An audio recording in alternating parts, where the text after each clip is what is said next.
ಅಧ್ಯಕ್ಷರೇ, ಈ ಮೊಟ್ಟೆ ವಿಚಾರದಲ್ಲಿ ಆದಷ್ಟು ಬೇಗ ಒಂದು ತೀರ್ಮಾನ ತಗೊಳ್ಳೋದು. ಮತ್ತೆ ಏನು ಮಾನ್ಯ ಸುರೇಶ್ ಅವರು ಎಲ್ಲರೂ ಕೂಡ ಇದ್ದಾರೆ, ನಾನು ಕೂಡ ಅದನ್ನು ಒಪ್ತೀನಿ. ನೆಕ್ಸ್ಟ್ ಯಾವಾಗಲೇ ಸದನ ಶುರುವಾದಾಗ ಫಸ್ಟ್ ಡೇನೇ 2 ದಿವಸ ಕೊಟ್ಬಿಡಿ. ಎಸ್ಪೆಷಲಿ ನನ್ನ ಇಲಾಖೆ ಮತ್ತು ಆರೋಗ್ಯ ಇಲಾಖೆ ನಾವು ಕೂಡ ಇಬ್ರು ಕೂಡ ಮಾತಾಡ್ಕೊಂಡಿದ್ವಿ.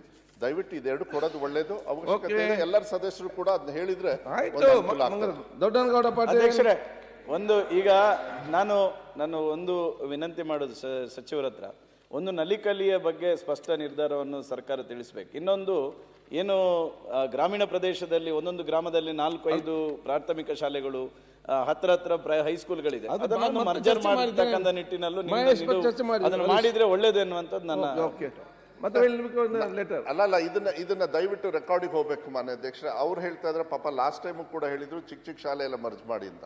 ಸರ್ಕಾರದ ವತಿಯಿಂದ ಸದನದಿಂದ ಹೇಳಲಿಕ್ಕೆ ಇಷ್ಟಪಡ್ತೀನಿ, ವಾಲಂಟ್ರಿಯಾಗಿ ನಾವು ಯಾವುದೇ ಕಾರಣಕ್ಕೂ ಮಾಡೋದಿಲ್ಲ. ನಾವು ವಾಲಂಟ್ರಿಯಾಗಿ ಮಾಡೋದಿಲ್ಲ, ಅದನ್ನ ಅವ್ರ ವಿವೇಚನಕ್ಕೆ ಬಿಡ್ತೀವಿ. ಅವ್ರ ಸಹಕಾರಕ್ಕೆ ಮಕ್ಕಳ ಒಂದು ಹಿತದೃಷ್ಟಿಯಿಂದ ಮಾಡೋದಾದ್ರೆ ಏನು ತೊಂದರೆ ಇಲ್ಲ. ನಲಿಕಲಿ ನಿಮ್ಮ ಸ್ಟ್ಯಾಂಡ್ ಏನು ಅಂತ ಹೇಳಿದ್ರೆ ನಾನು ಮಾತಾಡಿ. ನಲಿಕಲಿ ಗುಣಮಟ್ಟದ ಶಿಕ್ಷಣ ದಯವಿಟ್ಟು ಸರ್ಕಾರ ಮಾಡೋದು ಬಿಟ್ರೆ ಬೇರೆ ಏನು ಮಾಡ್ತಾ ಇಲ್ಲ. ದಯವಿಟ್ಟು ತೆಗಿಬೇಕು ನಲಿಕಲಿ. ಮತ್ತೆ ಕರೆದು ಮಾತಾಡಿ ಅವರು. ಮಾನ್ಯ ಅಧ್ಯಕ್ಷ